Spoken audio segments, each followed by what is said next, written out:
Hey, Bills Mafia. We know there's only one topic every day. All Bills, all the time. And now Matt Bovee and Sal Capaccio are going really deep, talking Bills all year long, because it's always game day in Buffalo.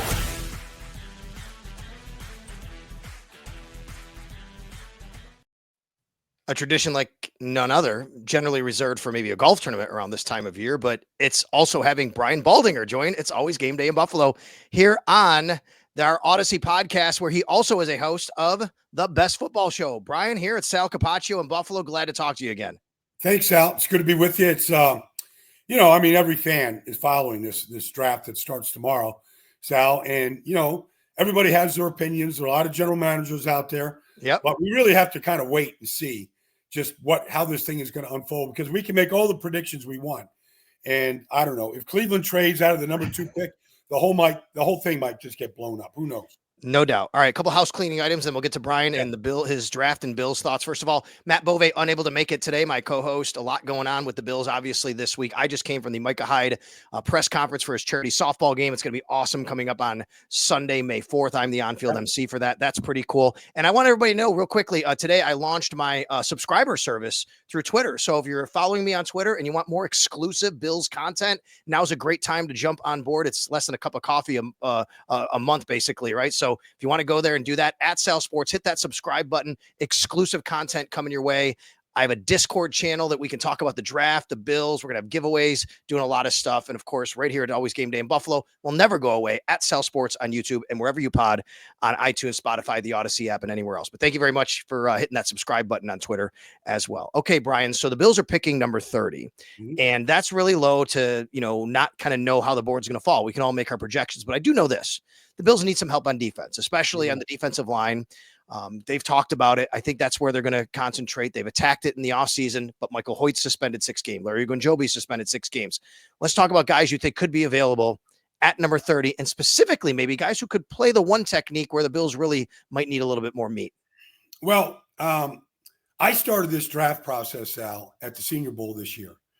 And I was down there for the first 2 days in every single drill. Just Mike Tomlin was down there, Mike Vrabel, John Lynch. I mean, we're all looking and sort of drooling at the crop of defensive linemen in this draft. I mean, it's a deep, it's a talented crop. And I mean, with real NFL bodies, guys that look developed, look the part physically, and so, like a Darius Alexander, out of Toledo, is a guy. Look, you can talk about Toledo and the MAC conference.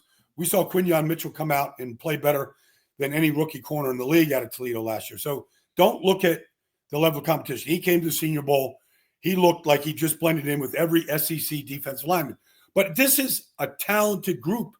And, last year we didn't see a defensive lineman or defensive player drafted until Indianapolis took Laiatu Latu with the 16th pick. That is not going to happen this year. It might start with Abdul Carter. This is a talented group here, Sal. And so you could go through all the names, but I believe even at 30, if the Bills just stay there and let the draft come to them, the way I think, Billy will, they're going to get a good player. We've heard some rumblings over the last 48 hours about Derek Harmon, his shoulder injury, medical red flag. That's a guy that I really like for the Bills. I think he fits everything they would love.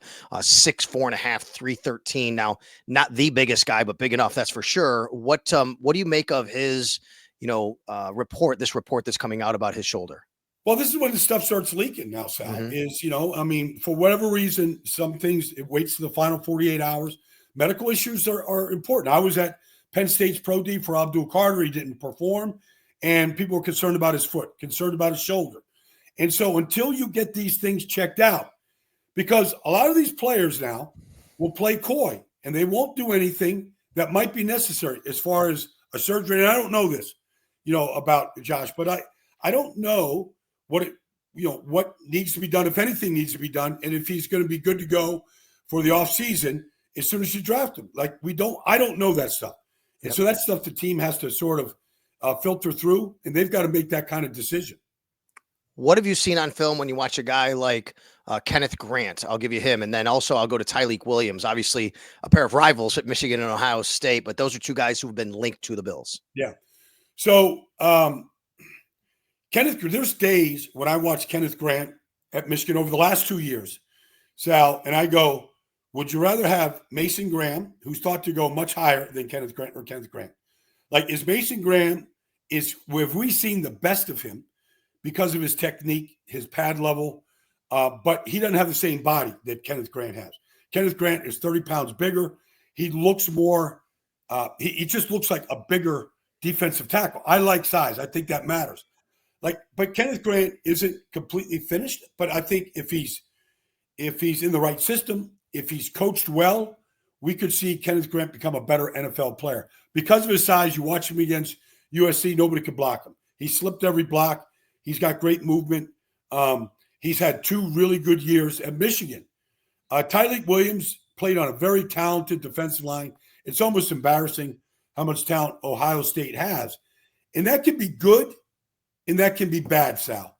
Yeah. Because sometimes you play in a team where you got 2 edge rushers like they have, and they're both Jack Sawyer and Tui Moalau. Like, both those guys are NFL players. And then you look at the linebackers that they've had and you go, well, how many plays do you have to make? Because there's so much talent. But Tyleik is a very sound player. He reminds me more of Mason Graham from his ability to stack shed, play with good pad level, like patrol his area of the field, and he does it really well. I'm very excited about the upside of what Kenneth Grant can be because he is 335 pounds. He is 6'4". He does know how to, spin and get off blocks to get to the quarterback. And that's really, look, Ed Oliver has been undersized. He's really hard. We all love Ed, the person, the man, the competitor. But there's something about being that size inside that you could get swallowed up and you can't make a difference every series when you want to. That's actually why I say, I don't know, as much as I love Walter Nolan, I don't know if he fits for the Bills. He's less than 300 pounds. And can you really put him next to Ed Oliver? I don't know if you can do that, Baldy. Does that make sense? So I texted a personnel director about Walter Nolan because I know he was at his pro day at Mississippi. Yeah. And I see the explosive content. Like, to me, I heard people saying, well, he could be Jalen Carter. No, he's not Jalen Carter. And he does, because to your point here, Sal, from the waist down, he's not Jalen Carter. Jalen Carter is physically, from the waist down, as talented as any player I've seen come out of the draft in years. And Walter Nolan doesn't have a lower body like that. And so I see the explosiveness. I see all those things, but I don't know if he's got a base that you want to have. And that's part of the reason why he's under 300 pounds. From the waist down, he's just – and I know he was highly touted coming out of high school and all this stuff. But I'm concerned about, does he have the girth necessary to hang in there against these double teams that he's going to take on against guarded tackles in his business right now? What did that pro personnel director text you about him? Just that. Like, he was worried about the lower body strength, that it didn't look like it's elite. Let's go to edge, Brian. And the Bills, obviously, they do sign Joey Bosa, obviously, to help out along the edge. They're going to try and do some load management with him at his age, his injury history. Michael Hoyt is suspended 6 games, a guy they can put around the front 7. So they're going to have to add to a spot that they already have rotation with Greg Rousseau, AJ Epinesa, obviously, there as well. What kind of players do you think could fit at number 30 who could kind of, slide right into the Bills system, a true 4-3 coming off the edge? Well, could Donovan Ezeruaku, wow. From I like him a lot. College. Yeah. Like, it's first of all, he's a very, I kind of know the kid a little bit because he's from South Jersey. I live there. I'm in LA right now, but we've known about him. I've known players that coached him coming up. He's a very clean prospect. You never have to worry about, he is a soldier. Like, he's committed. He loves the game. His tape says he loves the game. You never have to worry about him. There's no red flags. He's been healthy, but he's a very clean prospect with real pass rush ability. Is he big enough to live on the edge? I guess that would be the one concern. But I think picking number 30, if he's hanging around there, he's a guy that is in the conversation to be taken at that spot. Shamar Stewart, what do you think about him? Well, he's a very talented player. Everybody can see the talent. You just don't see the production. Now, why is that? Some guys have all the talent in the world, arm length, size, explosion, fast times. I just don't see the production from Shamar. Like I want to love him, but I watch Texas A&M play, and I'm watching number 4, and I'm saying, where's the amount of plays that you need to make at that position? And I just don't see the production. The production to me just doesn't marry the talent that it looks like he has. Of these guys, who's most likely to fall and possibly be available around 30? Jalen Walker, Michael Williams, Mike Green, and James Pierce Jr. I would say only because of stuff I'm hearing that James Pierce Jr. And I keep fishing for it, Sal. I'm not a reporter. I'm not looking to break stories. It's not what I do.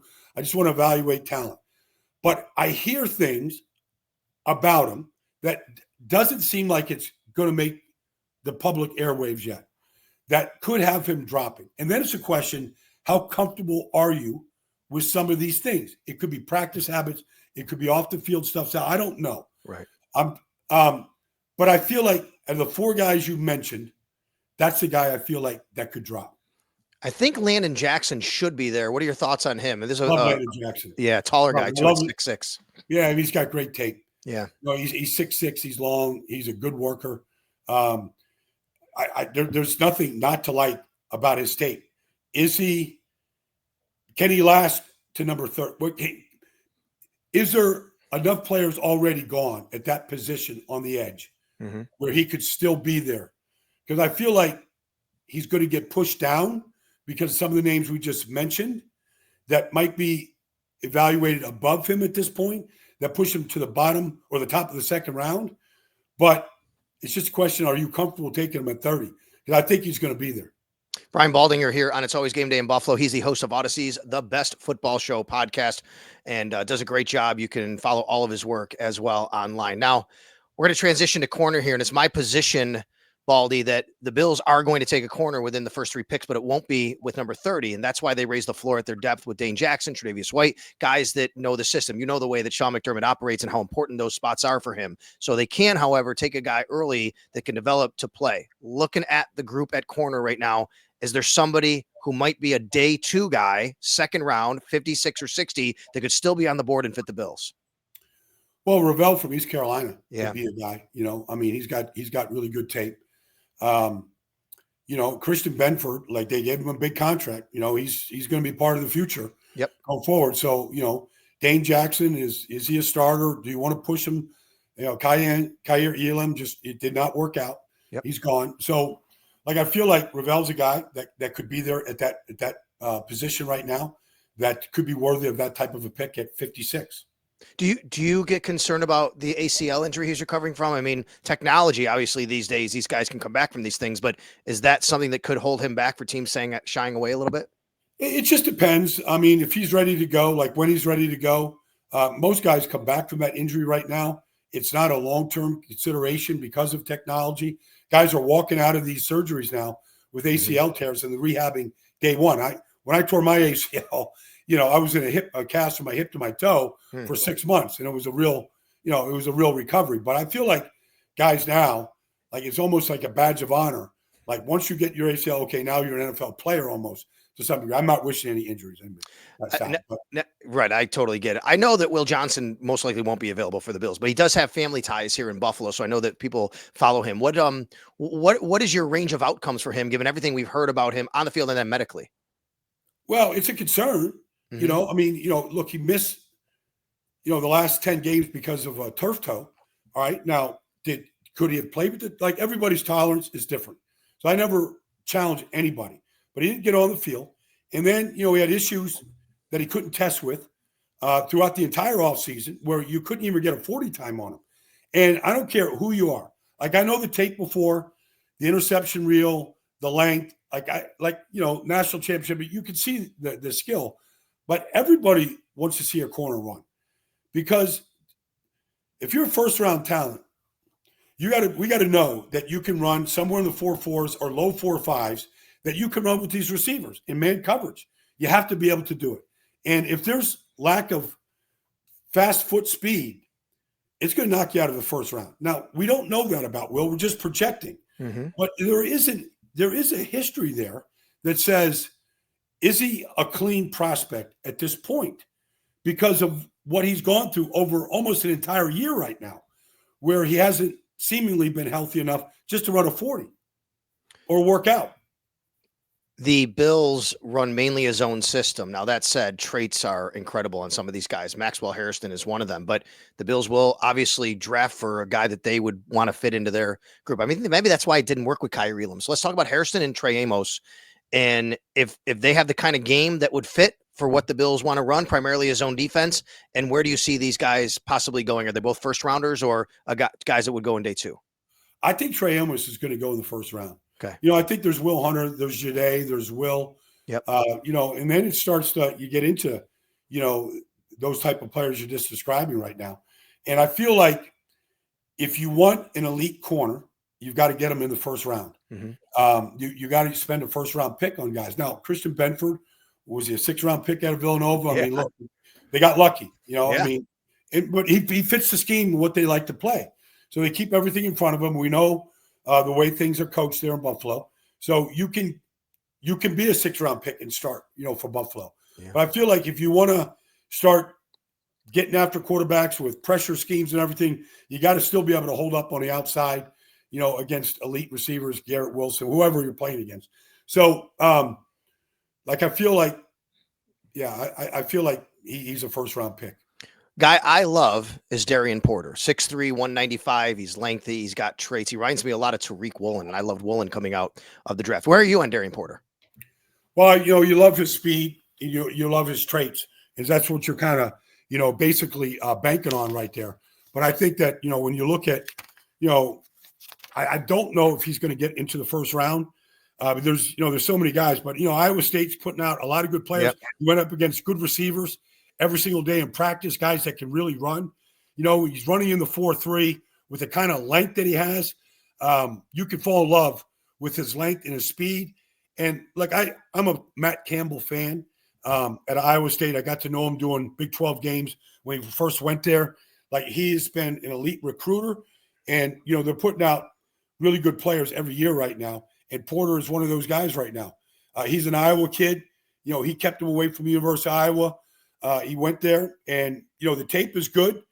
It's just a question of where he's at on your board right now when you're picking. And do you think those traits that he has, that length of over 6'2" and, running in the 4.3s, are those traits enough to take him where you're comfortable with it?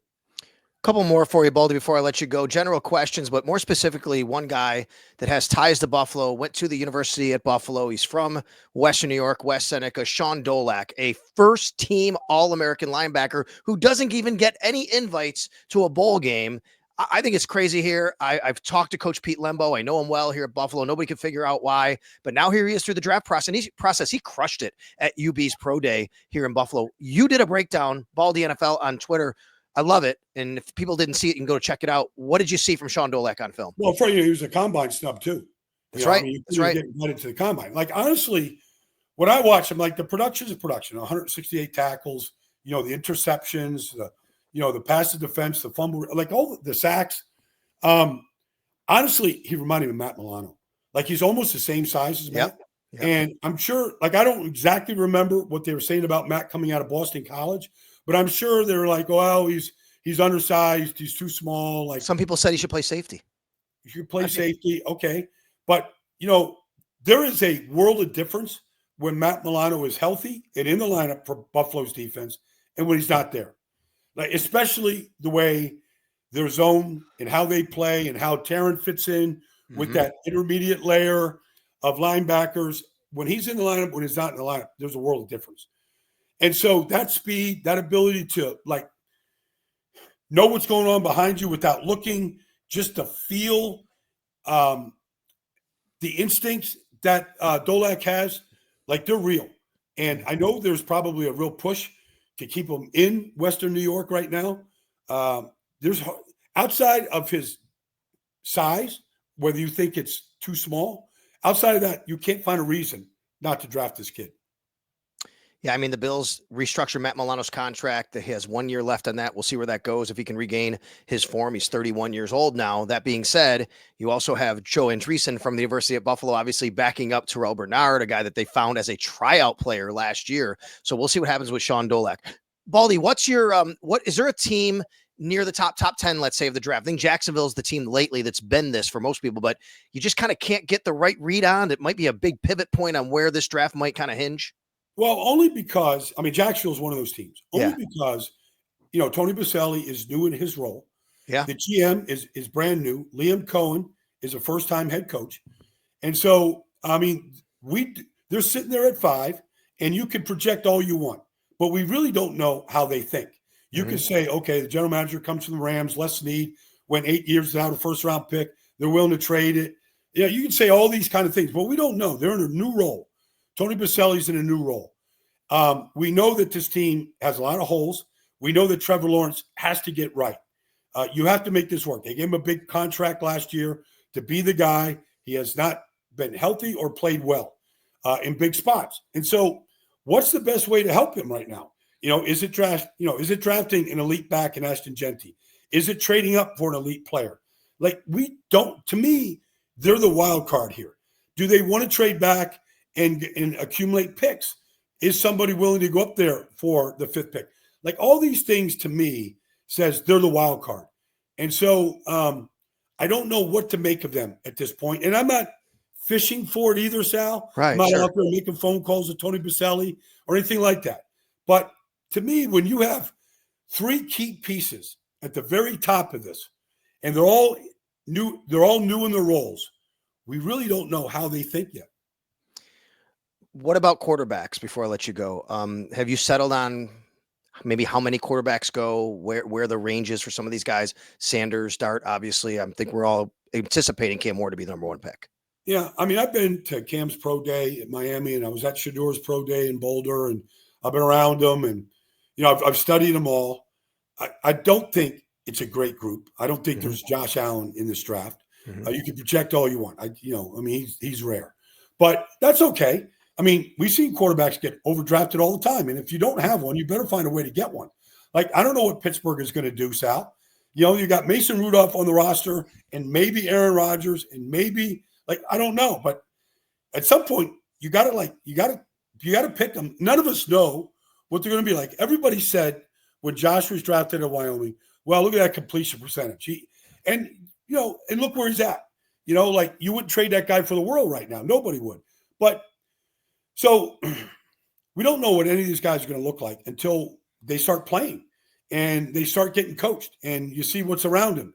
I was a big proponent 6 years ago of the Eagles using a 53rd pick on Jalen Hurts.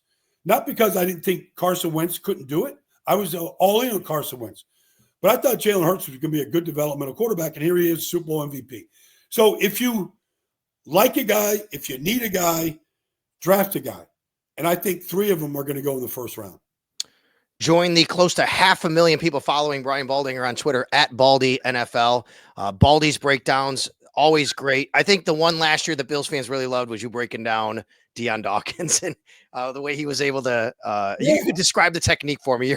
You're an O-line guy. You can. Well, I mean, he does this chop where his linemen are leading with their hands. It's amazing. He's chopping them down. They're losing their balance, and he's just sitting on top of them. And it's a technique that's getting more popular, but nobody is better than Doc right now doing it. No doubt about it. Brian Baldinger, host of Audacy's The Best Football Show podcast. Always great to catch up. Enjoy this week. Thank you so much for coming on. It's always game day in Buffalo again. Yep, you bet, Sal. All right, go ahead. Before we go real quick, once again, I remind everybody, we got a lot more draft content all weekend long with Matt Bove and I. Will be down at 1 Bills Drive. And don't forget to go to my Twitter feed, hit that subscribe button. You're going to get exclusive content going forward. Baldy, thank you so much again. Thanks, Sal.